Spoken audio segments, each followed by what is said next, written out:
Hello, my name is Tina, and I am a tutor at the Student Success Center here at San Juan College, where success matters. Today we are going to discuss the unintentional bias that can sneak into our writing and how to avoid it so that we can write higher quality essays, articles, reports, and stories. In formal writing, it is important to write in a more objective way, incorporating specific and label-sensitive words, phrases, and evidence from credible sources. It not only helps avoid generalizations and oversimplifications that can make you seem less knowledgeable, but also helps avoid shedding negative light on certain demographics.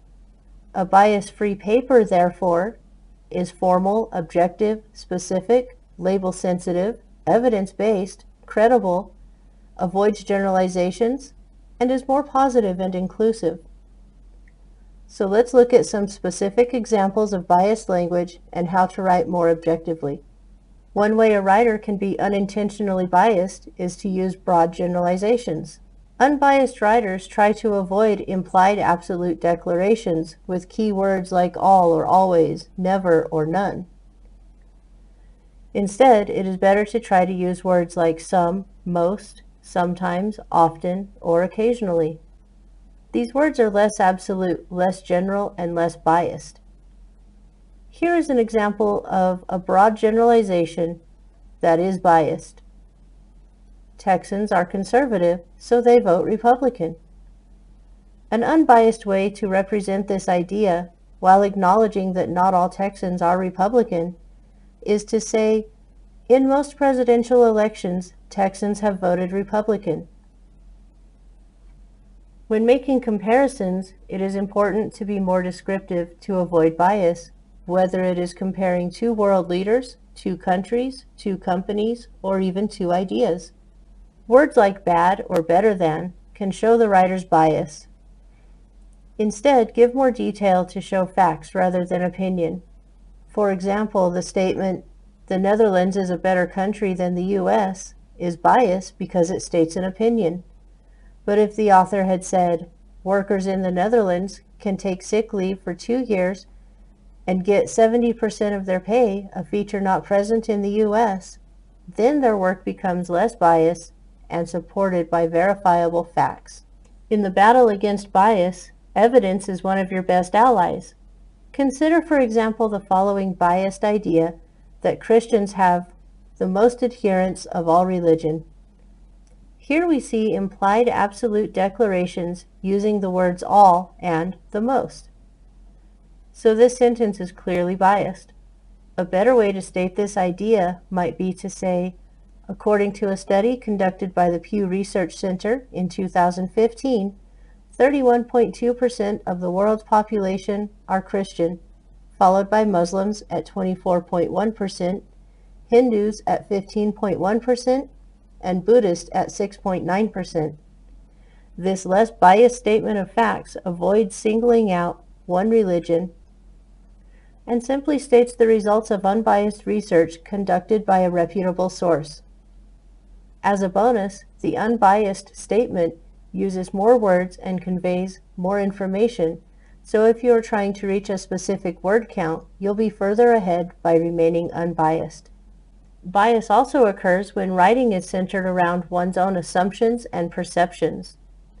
In unbiased writing, it is important to eliminate any personal assumptions or perceptions with statistical data or rewording. This can be one of the most difficult biases to overcome because we must first identify our own assumptions and perceptions, but practice makes perfect. Here's an example of biased writing that assumes all nurses are female. The nurse should adopt a better bedside manner when she looks after a patient. Of course, we know that not all nurses are female, so it would be better to say, nurses should adopt a better bedside manner when they look after their patients. Sensitivity in writing is just as important as sensitivity when speaking. Words like young and old can be insensitive. Consider the following. Between 1973 and 1983, older people had higher annual incomes than younger people. A better, less biased way to state this idea is to say, Between 1973 and 1983, people between the ages of 65 and 69 had higher annual incomes than people between the ages of 25 and 34. By stating facts and specific age ranges, the author has avoided discrimination and bias. And finally, it is important to consider people, not conditions. A sentence that states, "One of the outstanding students in the class was an autism sufferer," may not seem biased, but it places emphasis on autism rather than on the outstanding student. To revise, one might say, "One of the outstanding students in class was a boy with ASD, or autism spectrum disorder." The fact that he has autism is still apparent, but that fact becomes secondary to the boy's outstanding nature and is therefore a less biased way to write. Opinions and personal experience can be excellent learning tools, but when it comes to writing unbiased, formal academic papers, facts are greater than opinions or personal anecdotes because they do not discriminate, judge, or otherwise present bias. Learning to avoid bias makes your writing stronger and is a good habit to reinforce. Thank you.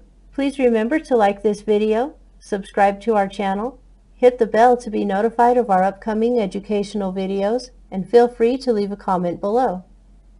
To learn more, you can always visit the San Juan College Tutoring Center website at sanjuancollege.edu/tutoring center, or follow us on Facebook at facebook.com/tutoringsjc.